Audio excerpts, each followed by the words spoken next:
കലിപ്പൻ മാഷിന്റെ ആമ്പൽപ്പൂവ്. രചനാവതരണം നന്ദു കൃഷ്ണ.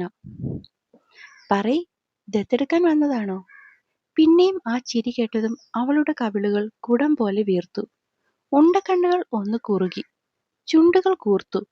ഒട്ടും പരിചയമില്ലാത്ത, അല്ലെങ്കിൽ ഒരുപക്ഷെ താൻ ഇന്നുവരെ കണ്ടിട്ടില്ലാത്ത ഭാവങ്ങൾ മുന്നിൽ അങ്ങനെ മിഴിവേറി തെളിഞ്ഞു വരുന്നത് കണ്ടതും ചിരിക്കൊപ്പം അവന്റെ കണ്ണുകളും അല്പം വിടർന്നു.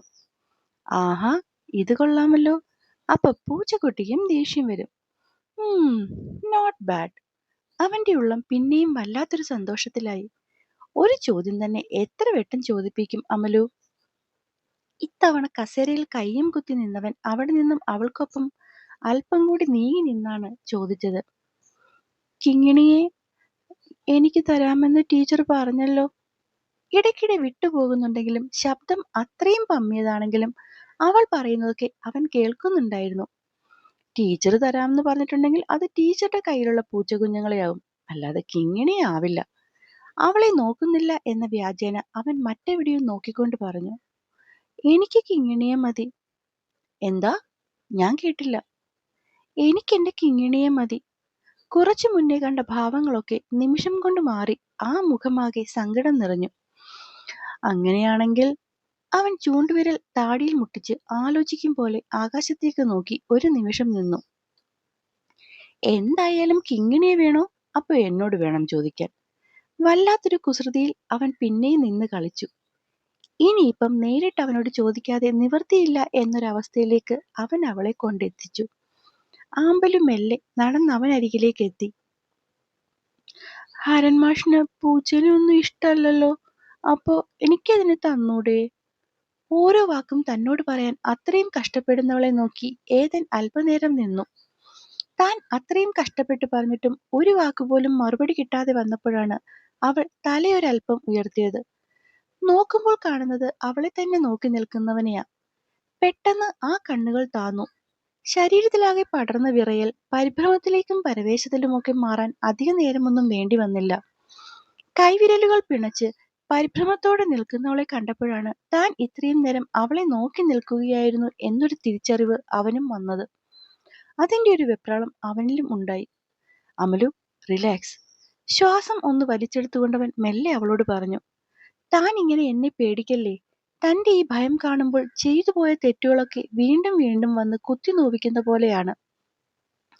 അതുവരെ കുസൃതിയും കുറുമ്പും നിറഞ്ഞ ശബ്ദത്തിൽ കാര്യം പറഞ്ഞവന്റെ വാക്കുകളിൽ പെട്ടെന്നുണ്ടായ ഇടർച്ച മനസ്സിലായതും അവൾ കണ്ണുകൾ ഉയർത്തി അവനെ നോക്കി.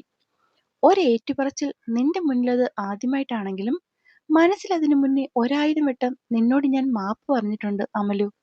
ചില തെറ്റിദ്ധാരണകളുടെ പുറത്ത്, അന്നത്തെ അറിവില്ലായ്മ, പ്രായത്തിന്റെ എടുത്തുചാട്ടം ഒക്കെ കൊണ്ട് നിന്റെ മനസ്സിനെ ഞാൻ ഒരുപാട് മുറിവേൽപ്പിച്ചിട്ടുണ്ട്.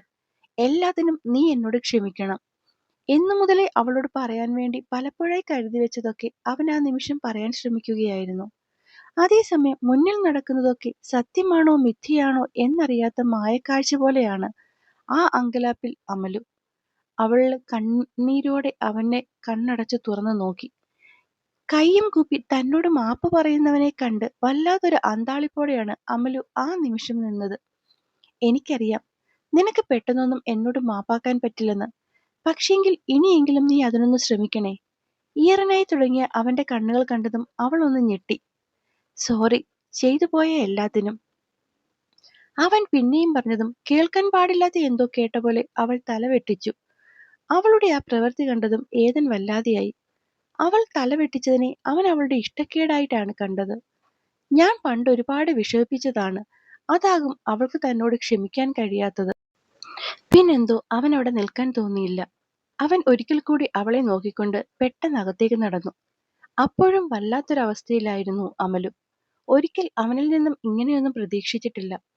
അങ്ങനെ പ്രതീക്ഷിക്കാത്ത കാര്യം പെട്ടെന്ന് മുന്നിൽ നടന്നപ്പോൾ അവൾ ആകെ വല്ലാതെയായി. മുന്നിൽ നിൽക്കുന്നവരോട് എന്തു മറുപടി പറയണമെന്നറിയാതെ അവൾ തല ഉയർത്തുമ്പോൾ കാണുന്നത് അവൻ നിന്നിടം ശൂന്യമായിട്ടായിരുന്നു. പെട്ടെന്ന് അവനെ അവിടെ കാണാതായതും മനസ്സിലായി ആള് സങ്കടം കാരണം മുന്നിൽ നിന്ന് മാറിയതാണെന്ന്. മനസ്സിൽ അങ്ങനെ ഓർത്തതും അവൾക്ക് നല്ല സങ്കടം തോന്നി തന്റെ പ്രവൃത്തിയിൽ. ആദ്യമൊക്കെ ഭയങ്കര ദേഷ്യവും സങ്കടവുമായിരുന്നു. പോകെ പോകെ അത് സങ്കടം മാത്രമായി. പിന്നീട് എപ്പോഴോ അതിൽ ഭയവും ചേർന്നു. പക്ഷേ വസുവേട്ടനെ പരിചയപ്പെട്ടതിന് ശേഷം പറയാതെയും പറഞ്ഞും താൻ അറിഞ്ഞ പല കാര്യങ്ങൾ ആദ്യമൊക്കെ മനസ്സത് കേൾക്കാൻ തയ്യാറായില്ലെങ്കിലും മെല്ലെ മെല്ലെ പലതും താൻ കേൾക്കാനും അംഗീകരിക്കാനും തുടങ്ങി. അറിയാതെ ചെയ്തുപോയ തെറ്റാണെന്നും അതിൽ ആൾക്ക് ഒരുപാട് വിഷമമുണ്ടെന്നും ഇതിനു മുന്നേ തന്നെ ഏട്ടൻ പറഞ്ഞറിയാവുന്നതാണ്. പക്ഷെ ഒരിക്കലും ഇങ്ങനെ ഒരു കുമ്പസാരം പ്രതീക്ഷിച്ചില്ല. അതും ഇങ്ങനെയൊരു സാഹചര്യത്തിൽ.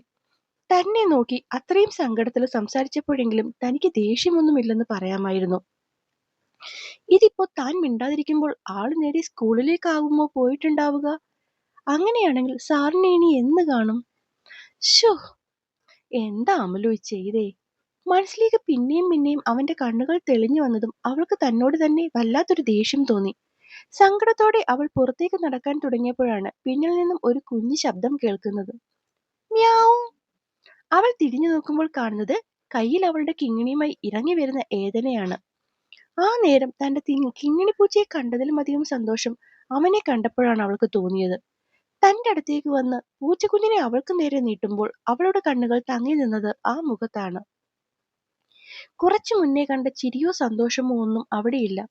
ആകെയുള്ളത് കുറെ സങ്കടം മാത്രം. ദാ കിങ്ങിണി, പിടിച്ചോ. അവളെ ഒന്ന് നോക്കുക പോലും ചെയ്യാതെ അവൻ അതിനെ അവൾക്ക് നേരെ നീട്ടിയതും പെണ്ണതിനെ വാങ്ങാതെ ആ മുഖത്തേക്കൊന്ന് നോക്കി. പിടിക്ക്, എനിക്ക് പോണം. ഇനി ഒരു നിമിഷം കൂടി അവൾക്ക് മുന്നിൽ നിൽക്കാൻ പറ്റില്ല എന്നുള്ള തോന്നലിൽ അവനൊരൽപ്പം വെപ്രാളം കൂട്ടി. പെണ്ണ് ആ മുഖത്തേക്കൊരു നോട്ടം പായിച്ചു. അവന്റെ മുഖം അത്രയും വാടിപ്പോയിരുന്നു. അവളൊന്ന് നിശ്വസിച്ചു. നോട്ടം പിന്നെയും മുന്നിൽ നിന്നവനിലേക്കായി. അവൾ മെല്ലെ പറഞ്ഞു, മാഷേ. മെല്ലെ അവൻ വിളിച്ചെങ്കിലും അവനത് കേട്ടില്ലെന്ന് തോന്നി. പെണ്ണ് പിന്നെയും എല്ലാം കൂടി അകത്തേക്ക് നീക്കി ഒന്നുകൂടി വിളിച്ചു, മാഷേ. കാറ്റുപോലെ എന്തോ കേട്ടെന്ന് തോന്നിയ നിമിഷം അവന്റെ കണ്ണുകൾ അവളെ തേടി ചെന്നു. അമലു എന്തേലും പറഞ്ഞോ? ചെവി മുഴങ്ങിയതാണോന്നുള്ള സംശയത്തിൽ അവന്റെ പുരികം പൊക്കിയവൻ ചോദിച്ചു. അത് എനിക്ക് മാഷിനോട് ദേഷ്യമൊന്നുമില്ല. അത്രയും പതിഞ്ഞ ശബ്ദത്തിൽ അവൾ പറഞ്ഞതും അവൻ വല്ലാത്തൊരു അന്താളിപ്പോടെയാണ് അത് കേട്ടത്. എന്താ അമലു, എന്താ പറഞ്ഞേ? താൻ കേട്ടത് തന്നെയാണോ അവൾ പറഞ്ഞത് എന്നുള്ള വെപ്രാളത്തിൽ അവൻ അല്പം കൂടി അടുത്തേക്ക് ചെന്ന് പിന്നെയും ചോദിച്ചു. അത് പിന്നെ എനിക്ക് പ്ലീസ് അമലു, ഒന്ന് വേഗം പറയ്. സത്യായിട്ടും മാഷിനോട് എനിക്ക് ദേഷ്യമൊന്നുമില്ല. ഒറ്റ ശ്വാസത്തിൽ പറയാൻ ശ്രമിച്ചെങ്കിലും വിക്കിക്കൊണ്ട് അവൾ ആ മുഖത്തേക്ക് നോക്കിയാണത്രയും പറഞ്ഞത്. തന്റെ മുന്നിൽ അത്രയും വെപ്രാളത്തിൽ നിന്നുകൊണ്ട് അവൾ ഇതൊക്കെ പറയുന്നുണ്ടെന്നറിഞ്ഞിട്ടും ആ പറയുന്ന ഓരോ വാക്കുകളും മഞ്ഞുതുള്ളി പോലെയാണ് അവന്റെ മനസ്സിലേക്ക് ചെന്ന് പതിച്ചത്. ആ സന്തോഷം ആ മുഖമാകെ പരക്കാൻ പിന്നെ നേരം വേണ്ടി വന്നില്ല.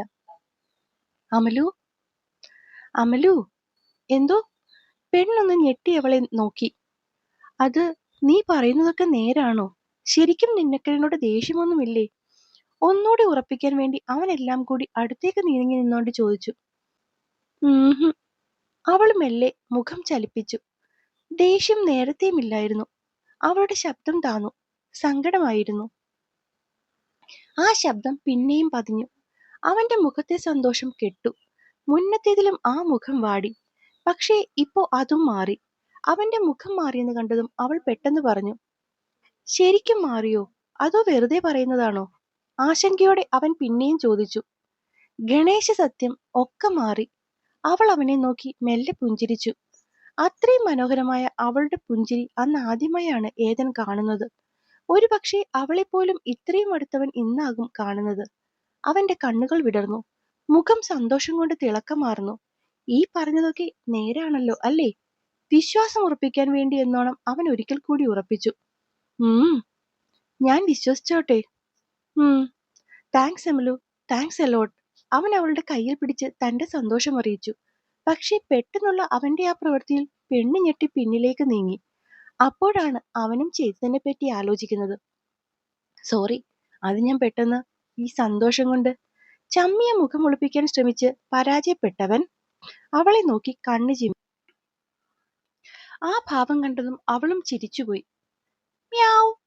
ഈ ബഹളമൊന്നും മനസ്സിലാകാതെ അപ്പോഴും കയ്യിലിരുന്നവൾ പിടഞ്ഞുകൊണ്ട് ആ കയ്യിൽ നിന്നുതന്ന് താഴേക്കിറങ്ങി ഓടിപ്പോയി. കിങ്ങിണി, അയ്യോ പോയി. അത് പോയൊന്നുമില്ല അമലു, അടുക്കളയിലേക്ക് ഓടിയതാ. നിക്ക്, ഞാൻ പോയി എടുത്തുകൊണ്ടുവരാം. അവളോട് പറയുന്നതിനൊപ്പം അവൻ അകത്തേക്ക് നടന്നു. പിന്നാലെ ഉറുമ്പിഴയുന്ന പോലെ അവളും. ആഹാ, മോളിതുവരെ പോയില്ലേ? അശോകൻ ധൃതി പിടിക്കുകയായിരുന്നല്ലോ. വേലിച്ചീരയുമായി അകത്തേക്ക് കയറിയ ടീച്ചർ അമലുവിനെ കണ്ടതും ചോദിച്ചു. അത് അശോകേട്ടനേതോ ഫോൺ വന്നമ്മ. ആളതെടുത്ത് പുറത്തുനിന്ന് സംസാരിക്കുക. ഓ, കടയിൽ എന്തേലും ആകും. പറയുന്നതിനൊപ്പം തന്നെ ടീച്ചർ അത് മുഴുവനും മുറത്തിലേക്കിട്ടു. ഇതെന്താ മോളെ നീ നോക്കുന്നത്? കണ്ണുകൾ കൊണ്ട് പരതുന്നവളെ ടീച്ചറും ചുറ്റും നോക്കി. ഒരു പൂച്ചക്കുട്ടി മറ്റൊരു പൂച്ചക്കുട്ടീനെ തിരക്കുവാമേ. വാതിലിലേക്ക് ചാരിയവൻ കളിയാക്കിയതും പെണ്ണിന്റെയും അമ്മയുടെയും നോട്ടം ഒരുപോലെ അവനെ തേടിയെത്തി. ഓ, ഞാനൊന്നും പറഞ്ഞില്ല. കിങ്ങിണി ഓടിപ്പോയോ മോളെ? പോയി ടീച്ചറെ. ഇവിടേക്ക് വരുന്നതുവരെ ഞാൻ കണ്ടു. പിന്നെ അവൾ ഇത് എവിടെ പോയോ ആവോ? ചുറ്റും പരതിക്കൊണ്ടുള്ള ആ ചോദ്യത്തിൽ ഒരുവന്റെ ചുണ്ടുകൾ പിന്നെയും വിരിഞ്ഞു. ഇവിടെ എവിടെയെങ്കിലും കാണും, അല്ലാതെ എവിടെ പോവാനാ? ടീച്ചർ സമാധാനിപ്പിക്കുമ്പോഴും നോട്ടം ചുറ്റിലുമായിരുന്നു. അല്ല, ഞാനൊരു കാര്യം ചോദിച്ചോട്ടെ അമലു? വെറുതെ കൊച്ചിനെ കരയിപ്പിക്കുന്ന എന്തേലുമായി ഏതോ നീ ചോദിക്കാൻ വരുന്നതെങ്കിൽ? എന്റെ പൊന്നു ടീച്ചറെ, ചുമ്മാ തോക്കിൽ കയറി വെടിവെക്കല്ലേ. ഞാൻ വേറൊരു കാര്യമാ ചോദിക്കാൻ വന്നേ. എന്താ? അത് പിന്നമ്മേ, ഇവളിന്ന് കിങ്ങിണിയെ ഒപ്പം കൂട്ടിയാൽ അതെങ്ങനെ ശരിയാകും? ഇവരിന്ന് യാത്ര പോവുകയല്ലേ? ആ, അത് നേരാണല്ലോ. മോളിപ്പോ കൊണ്ടുപോയാലും അതിനെ അവിടെ ആളില്ലാത്ത വീട്ടിൽ അടച്ചിട്ടിട്ട് പോകേണ്ടി വരില്ലേ? അതിലും ഭേദം ഇവള് വരും വരെ അതിവിടെ നിൽക്കുന്നതല്ലേ. വരുമ്പോ അവിടേക്ക് കൊണ്ടുപോകാമല്ലോ. എന്തേ? അതാ മോളെ നല്ലത്. നീ വരും വരെ കിങ്ങിണി ഇവിടെ നിൽക്കട്ടെ. അല്ലെങ്കിൽ പിന്നെ അടച്ചിട്ട വീട്ടിൽ. അത് വേണ്ട. ടീച്ചറും കൂടി ശരിവെച്ചതും രമ്യയുടെ വീട്ടിൽ നിർത്തിയിട്ട് പോകാമെന്നുള്ള പ്ലാൻ അവൾ അവിടെ ഉപേക്ഷിച്ചു. ആ നേരത്താണ് അശോകൻ മോളെ തിരക്കി വരുന്നത്. അതൊരു വലിയ ഓർഡർ വന്നു ടീച്ചറെ. നമ്മുടെ കവലയിൽ ഇപ്പൊ പണിയുന്ന ആ 2 നില വീടില്ലേ, അതിന്റെ ഫുൾ ഇലക്ട്രിക്കൽ സാധനങ്ങളും നമ്മുടെ കടയെന്നാ. ആഹാ, നല്ല കാര്യമാണല്ലോ. അവര് പറഞ്ഞു മോനാ കടയുടെ കാര്യം പറഞ്ഞതെന്ന്. ഏതിനെ നോക്കി നന്ദിയോടെ അശോകൻ അത് പറയുന്ന കേട്ടതും മറ്റു രണ്ടുപേരുടെയും നോട്ടം അവനെ തേടി ചെന്നു. അങ്ങനെയൊന്നുമില്ല അശോകേട്ടാ, അതിന്റെ കോൺട്രാക്ടർ എന്റെ ഫ്രണ്ടാണ്. കഴിഞ്ഞ ദിവസം കണ്ടപ്പോ പല കാര്യങ്ങളും സംസാരിച്ച കൂട്ടത്തിൽ ഈ കാര്യം വന്നു. അപ്പോ എനിക്കറിയാവുന്ന ഒരാൾക്ക് ഇലക്ട്രോണിക്സ് കടയുണ്ടെന്ന് പറഞ്ഞ് ഞാൻ ചേട്ടന്റെ കാര്യം അവനോട് പറഞ്ഞു. അത്രേ ഉള്ളൂ, അല്ലാതെ ഞാനൊന്നും ചെയ്തില്ല. യദു തന്റെ ഭാഗം വിശദീകരിച്ചു. അശോകൻ അതിന് ഒന്ന് മൂളുകയാണ് ചെയ്തതെങ്കിലും ആ മുഖത്ത് അവനോടുള്ള നന്ദി നിറഞ്ഞു നിന്നു. അവിടെ നിന്നും ഇറങ്ങിയിട്ടും ഹൃദയം നിറഞ്ഞു തുളുമ്പിയ സന്തോഷം ചുണ്ടുകളിൽ നിന്നും മായാതെ തന്നെയാണ് അവൾ അച്ഛന്റെ തോളിൽ പിടിച്ചിരുന്നത്. ഇത്തിരി നേരം കഴിഞ്ഞതും ദൂരെ നിന്ന് അടുത്തേക്ക് ഒരു ബുള്ളറ്റിന്റെ ശബ്ദം കേട്ടു തുടങ്ങി. പിന്നിലായി കേട്ടു തുടങ്ങിയ ബുള്ളറ്റിന്റെ ശബ്ദത്തിൽ ആ കണ്ണുകൾ പെട്ടെന്ന് പിന്നിലേക്ക് പാഞ്ഞു. ഹരൺ സാർ. ആ കണ്ണൊന്നു പിടഞ്ഞു. ഇതുവരെ മാറാത്ത വെപ്രാളത്തിൽ മുഖം പഴയതിലും കുനിച്ചു പിടിച്ചു. ദൂരെ നിന്നേ അവളുടെ ആ ഇരിപ്പവൻ കണ്ടിരുന്നു. ഈ തവണ മനസ്സിലേക്ക് വേണ്ടാത്ത ചിന്തകളൊന്നും ഓടി വന്നില്ല. മറിച്ച് കുറച്ചു മുന്നേ ഒരുവളിൽ നിന്നും കിട്ടിയ പുഞ്ചിരി നൽകിയ സന്തോഷത്തിന്റെ ഭ്രമത്തിൽ അവൻ ഒരിക്കൽ കൂടി അവളെ നോക്കി. പിന്നെ പെട്ടെന്ന് ബുള്ളറ്റ് ആ സ്കൂട്ടറിന് മുന്നിലേക്ക് കയറിപ്പോയി. എന്റെ കഥ ഇഷ്ടപ്പെടുകയും കേൾക്കുകയും ചെയ്യുന്ന എല്ലാ കൂട്ടുകാരും സബ്സ്ക്രൈബ് ചെയ്ത് സപ്പോർട്ട് ചെയ്യണേ. ഒപ്പം അഭിപ്രായങ്ങൾ കമന്റായിട്ട് തരാനും മറക്കല്ലേ. നന്ദി.